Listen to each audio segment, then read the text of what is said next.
from the ashes of Europe, from what happened in Europe, maybe we can justify now that we have a state of Israel, we have our own entity, we have our own identification. And because we have our own identification, hopefully that it's going to be for a long, long time, because we have no other place to go. When we had the pogroms in Europe in the early 1900s, so they went from one shtetl to another shtetl. And they always re-established themselves. Israel is the only place we cannot run. The Oberster or whatever, he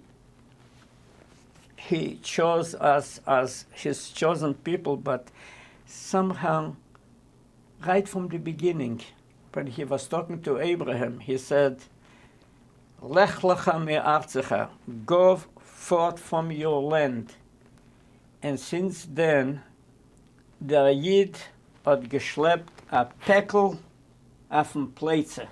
And since then,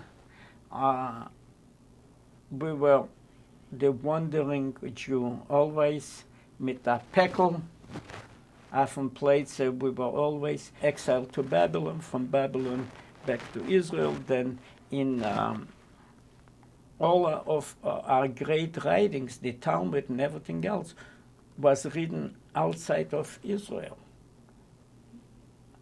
The Talmud Bavli was written, what now is Iraq, I think, Babylon.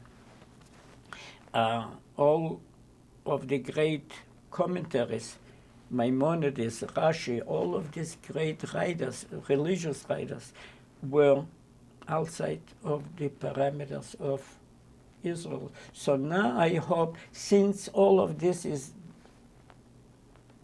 destroyed now, a whole culture, a whole civilization that lasted for 1,000 years is gone. Yes, we have Jewish people in Germany and in France, but it is not the same creativity that were created, were written before the war.